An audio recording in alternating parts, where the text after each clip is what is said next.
we are kicking things off with urgent news from the wilderness. Fire crews are battling 2 new active wildfires in the Nantahala National Forest amid worsening dry conditions across the region. The Sawmill Branch Fire is burning in the Nantahala National Forest, and officials are racing to contain this 25-acre blaze, with crews working hard to stop its spread near Robbinsville. Meanwhile, the Flat Rattlesnake Fire is also active, burning near Flat Mountain, and 25 firefighters are on the scene using ground crews and helicopters to cool the edges of the flames. This is a critical situation unfolding right now in western North Carolina. Stop using your finger for notes, sketches, and edits. This Jam Jake stylus pen gives your iPad a smoother, more precise writing feel with palm rejection so your hand can rest naturally on the screen. It charges fast, works for hours, and comes with replacement tips. Perfect for school, work, or creative projects. Check the link in the comments to grab it on Amazon. Next up, we shift gears completely to where North Carolina is offering the best places to call home. We have the latest ranking of the 9 best retirement towns across the state, and we are diving into the details.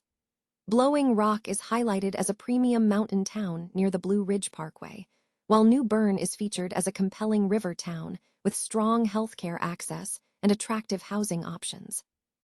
We will explore how towns like Pinehurst and Hendersonville offer different lifestyles, from golf resorts to historic charm, making it the perfect spot for your next chapter.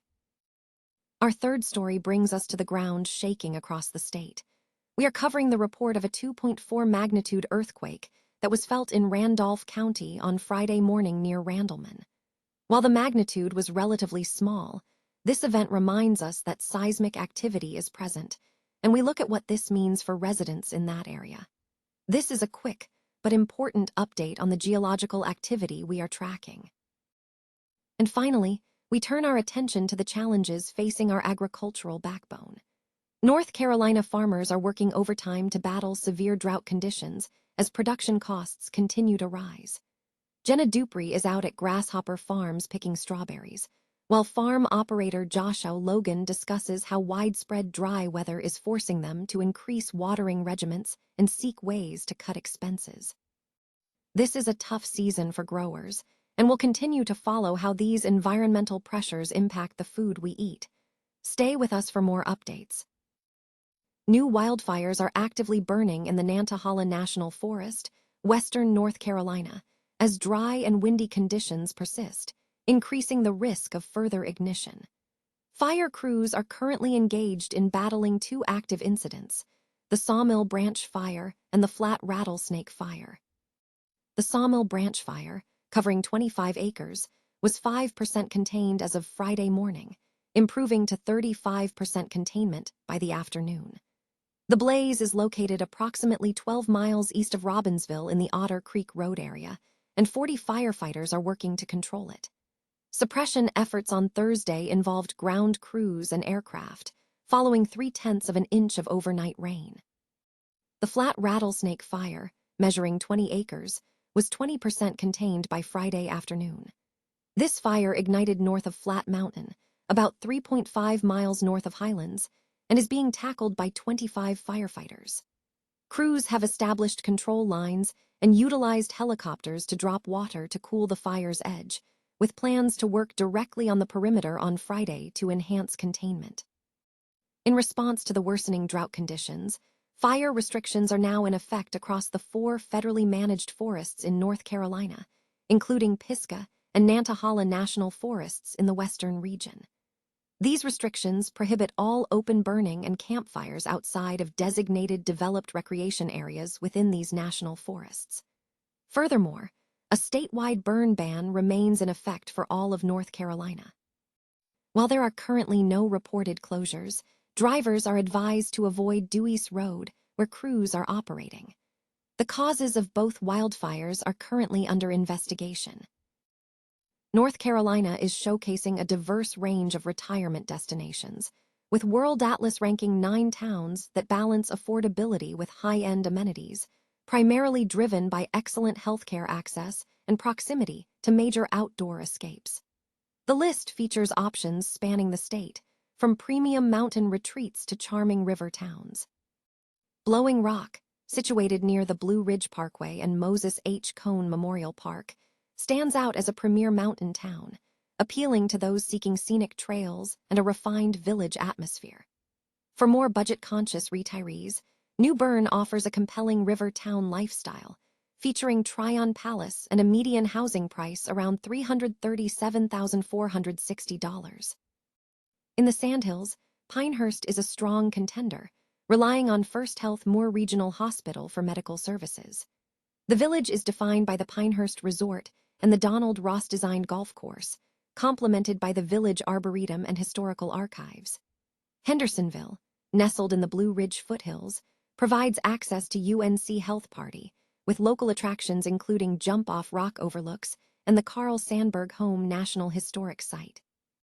Brevard, located in the Blue Ridge Mountains, offers medical support through Transylvania Regional Hospital and a vibrant summer scene centered around the Brevard Music Center.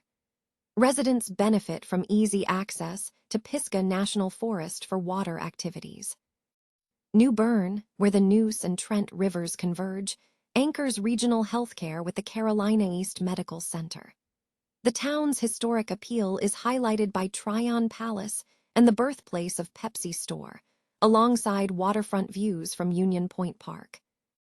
Hillsborough, situated along the Eno River, benefits from proximity to UNC Hospital's Hillsborough campus and features a walkable center with Riverwalk and local markets. Nearby, Airmount preserves historic architecture and the Poet's Walk. Beaufort, on the Crystal Coast, relies on Carteret Health Care in Morehead City for major medical needs. The historic core features Front Street with waterfront views, the North Carolina Maritime Museum, and the Rachel Carson Reserve. Davidson, near Lake Norman, offers comprehensive health care through Atrium Health facilities and a rich cultural environment centered around Davidson College and local markets. The area also boasts extensive trail access via Fisher Farm. Tryon, near the South Carolina border, provides medical services via Advent Health Polk and features historical sites like the Tryon History Museum and the Tryon Fine Arts Center, with equestrian opportunities nearby at the Tryon International Equestrian Center. Each location offers a distinct blend of services, landscapes, and community pace, making the ideal retirement choice dependent on individual priorities regarding budget, scenery, and desired lifestyle. A minor earthquake registered in Randolph County on Friday morning, prompting reports of some residents feeling slight shaking. The seismic event was recorded with a magnitude of 2.4, occurring near the town of Randleman. Experts note that earthquakes with a magnitude of 2.5 or less are typically not perceptible to the public, although seismographs are capable of recording them. Earthquakes ranging between 2.5 and 5.4 magnitude are often felt, though they usually result in only minor damage. This incident follows a similar, though slightly larger, seismic event in March, which registered a 2.7 magnitude earthquake near the Macon County, Jackson County line in Dillsboro. North Carolina farmers are working extended hours to combat severe drought conditions, leading to rising operational costs as families seek ways to manage expenses during the strawberry picking season. The agricultural community is grappling with the impact of prolonged dry weather on crop health and production. Jenna Dupree, picking strawberries at Grasshopper Farms on Thursday, noted the value of direct purchasing, stating, "When you come and you pick, you get so much more than what you're paying in the grocery store." Farm operator Josh Logan anticipates an increase in families opting for pick-your-own options this season despite the difficulties growers are encountering, emphasizing the challenging climate, which he described as Mother Nature being unhelpful. To mitigate plant fatigue caused by multiple weeks of dry weather, Logan confirmed that farms are intensifying their watering schedules, focusing on strategic early morning irrigation. However, the situation is not uniform across the state. While Grasshopper Farms benefits from a spring-fed irrigation system, smaller and urban farms face potential challenges if municipal water supplies are restricted by the drought. Logan warned that increased production costs are likely to eventually be passed on to consumers at farm stands and supermarkets. Families like Dupree's are finding that picking their own fruit remains a cost-effective strategy. An economist has indicated that farmers are facing higher expenses coupled with potentially lower yields, making it difficult to absorb these costs.